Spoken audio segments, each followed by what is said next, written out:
గోపాలపురం అనే ఒక ఊరిలో చంద్రయ్య అనే ఒక వ్యాపారి ఉండేవాడు. చంద్రయ్యకు ఒకే ఒక కొడుకు, పేరు శేఖర్. చంద్రయ్య తన తెలివితేటలతో చిన్న వ్యాపారాన్ని ఎంతో కష్టపడి పెద్ద వ్యాపారంగా మలిచాడు. చంద్రయ్య తన తర్వాత తన కొడుకు వ్యాపారాన్ని బాగా చూసుకుంటూ ఇంకా విస్తరింప చెయ్యాలనేదే అతని ఆశ. కాని శేఖర్ మాత్రం అవన్నీ పెద్దగా పట్టించుకునేవాడే కాదు. లక్ష్మి, కాసిన్ని మంచినీళ్లు పట్టుకొనిరా. వచ్చేశారా? మీకోసమే ఎదురు చూస్తున్నాను. ఇదిగోండి మంచినీళ్లు. భోజనం పెట్టమంటారా? కాసేపు ఆగి తింటానులే. ఇంతకీ మన పుత్రరత్నం ఏడి? నేను ఈరోజు మన దుకాణానికి వచ్చి వ్యాపారం నేను ఎలా చేస్తున్నానో పరిశీలించమని చెప్పాను. కనీసం అటువైపుగా కూడా రాలేదే. అదా, ఈరోజు వాళ్ళ స్నేహితుడి పుట్టినరోజంట. మీతో చెబితే మీరు వాళ్ళ స్నేహితుడి దగ్గరికి వెళ్లకుండా దుకాణానికి రమ్మంటారని మీతో ఏం చెప్పకుండా వాళ్ళ స్నేహితుడిని కలవడానికని వెళ్తానని వెళ్ళాడండి. పాపం, ఈ ఒక్కరోజే వాడిని సరదాగా గడపనివ్వండి. నువ్వెప్పుడు నీ కొడుకుని వెనకేసుకుని వచ్చేసరికి సరిపోతుంది. ఇలా వాడిని గాలి కొదిలేస్తే రోజు బలాదూర్లు తిరుగుతాడు. వాడికి మనం ఇప్పటింటే బాధ్యతగా ఎలా వ్యవహరించాలనేది నేర్పించాలి. వాడి చదువు పూర్తయి సంవత్సరం కావస్తుంది. ఏదో ఒక వంక చెప్పి దుకాణానికి రాకుండా తప్పించుకుంటున్నాడు. నా తర్వాత నా వ్యాపారాలన్నీ వాడే చూసుకోవాలి. ఇప్పటి వ్యాపారం ఎలా చేయాలో తర్ఫీదు పొందితే గాని కొన్నాళ్లకు ఆరితేరిన వ్యాపారి అవ్వలేడు. అందుకే రేపటి నుండి వాడు ఖచ్చితంగా దుకాణానికి రావాలి. నీ కొడుక్కి ఎలా చెప్పుకుంటావో ఏమో, వాడు రేపటి నుండి ఖచ్చితంగా దుకాణానికి రావాలి, లేకుంటే ఊరుకునేదే లేదు. సర్లేండి, రేపటి నుండి వాడు సమయానికి దుకాణానికి వచ్చి అన్ని వ్యాపార వ్యవహారాలు చక్కగా నిర్వర్తిస్తాడులే. నా బిడ్డ మీరు అనుకున్నంత తెలివి తక్కువవాడేం కాదు. కొద్దిగా రోజుల్లోనే వ్యాపార మెలకువలను నేర్చుకుని మీకన్నా పెద్ద వ్యాపారి అవుతాడు. చూస్తూ ఉండండి. అది కూడా చూద్దాం. ముందు వాడిని రేపటి నుండి ముందు దుకాణానికి రమ్మని చెప్పు అని అంటాడు చంద్రయ్య. శేఖర్ తన స్నేహితులతో సరదాగా గడుపుతూ ఉంటాడు. ఏంట్రా శేఖర్, రోజు మీ నాన్నగారు దుకాణానికి నిన్ను రమ్మంటున్నారంట కదా? అవునరా, నా చదువు పూర్తయి సంవత్సరం కావస్తుంది కదా. మా నాన్నగారు రోజు దుకాణానికి వచ్చి వ్యాపారం చేసుకోమని ఒకటే సతాయిస్తున్నారు. నాకేమో ఇంకొన్ని రోజులు సరదాగా గడపాలని ఉంది. అయినా మా నాన్న సంపాదిస్తున్నారు చాలదా? నేను కూడా కష్టపడి సంపాదించాలా ఏమిటి? నాకైతే సమయానికి తిని కంటి నిండా నిద్రపోతూ ఇలా స్నేహితులతో గడపడం అంటే చాలా ఇష్టం. అందుకే రోజుకొక వంక చెప్పి దుకాణానికి వెళ్లకుండా తప్పించుకుంటున్నాను. మీ నాన్నగారు చాలా తెలివైన వారు. ఎంతో తెలివిగా వ్యాపారం చేస్తూ ఈ ఊరి చుట్టుపక్కలలో మంచి పేరు సంపాదించారు. నువ్వు మీ నాన్నగారి దగ్గర ఎలా వ్యాపారం చేయాలో నేర్చుకుంటే నువ్వు కూడా అంతటి గొప్పవాడివి అవుతావు. ఇంకా చాలా ఆపరా. నేనేదో సరదాగా మీతో సమయం గడుపుతామని వస్తే మీరు మళ్ళీ ఆ వ్యాపారం గోలే మొదలు పెడతారు. ఇంటికెళ్తే ఆ విషయం ప్రస్తావిస్తారు. ఇక్కడైనా నన్ను ప్రశాంతంగా సరదాగా గడపనివ్వండిరా అని చెప్పి స్నేహితులతో షికార్లు చేస్తాడు శేఖర్. అలా కొంతసేపటి తర్వాత ఇంటికెళ్తాడు. ఏమిట్రా శేఖర్, ఇంత ఆలస్యంగారా ఇంటికొచ్చేది? ఇంతవరకు మీ నాన్నగారు నీకోసం వేచి చూసి ఇప్పుడే పడుకున్నారు. అమ్మయ్య, పడుకున్నారా? అయితే ప్రశాంతంగా నేను భోజనం చేసి పడుకోవచ్చన్నమాట. ఏమిటా వెటకారం? అతను మీ నాన్నగారు నీ మంచి కోసమే రోజు దుకాణానికి వచ్చి వ్యాపారాన్ని పరిశీలించమని చెబుతున్నారు. నువ్వేమో ఇలా స్నేహితుల వెంట తిరుగుతున్నావు. రోజు మీ ఇద్దరికి సర్ది చెప్పలేక నా మతి పోతుంది. నాన్నగారు చెప్పేది కూడా నీ మంచి కోసమే కదా.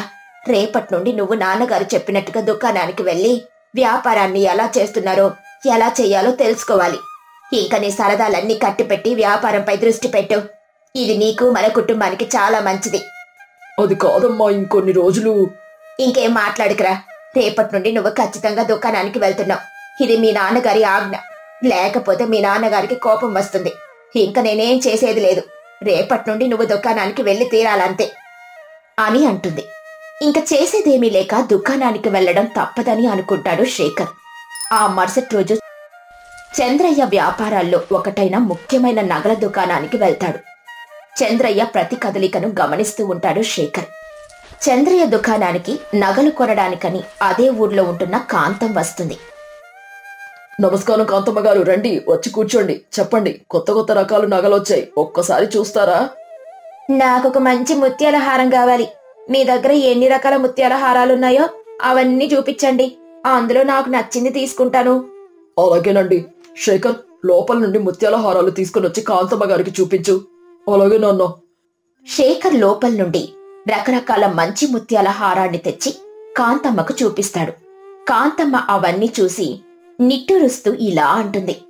అబ్బబాబోయ్, ఇవేమీ పెద్దగా బాగాలేదు. చూడు, ఒక్కటి కూడా నాకు నప్పే విధంగా లేదు. ఇంకేమైనా ముత్యాల హారాలుంటే చూపించు.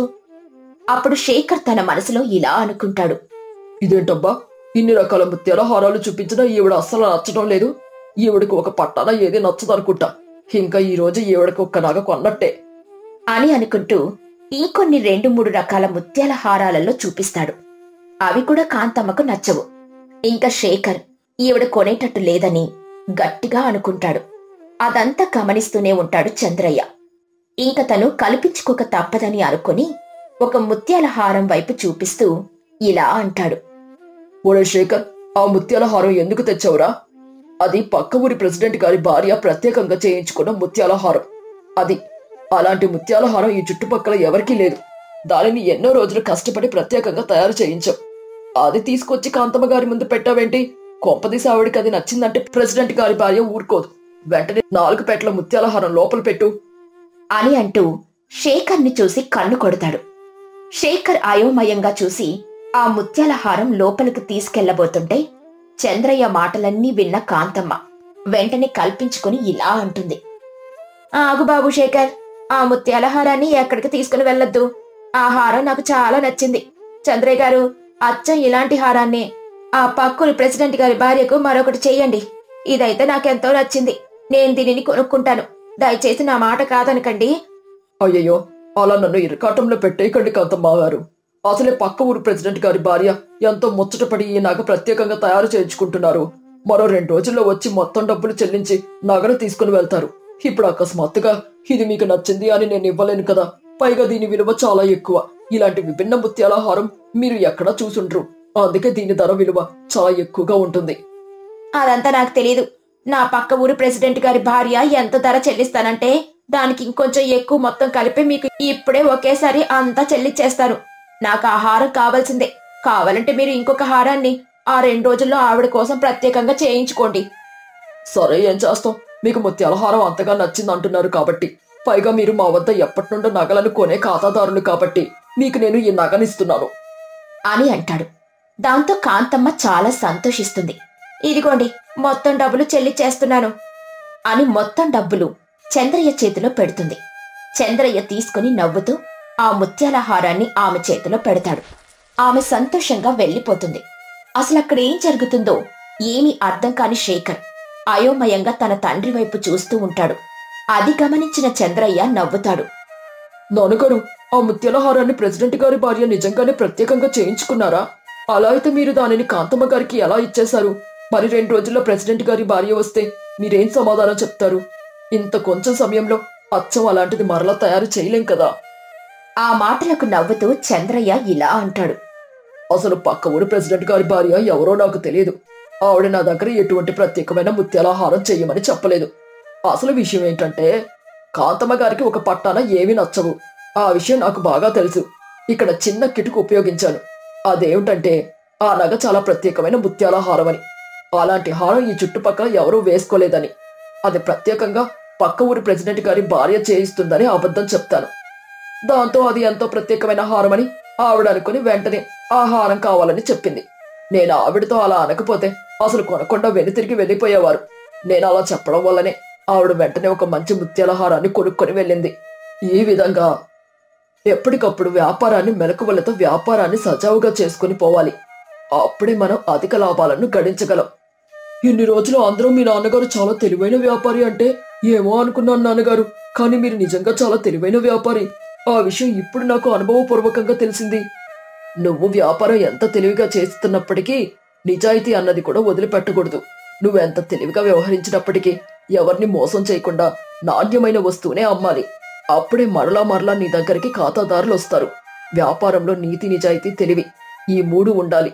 అప్పుడే వ్యాపారంలో నీకు తిరిగే ఉండదు అని అంటాడు చంద్రయ్య.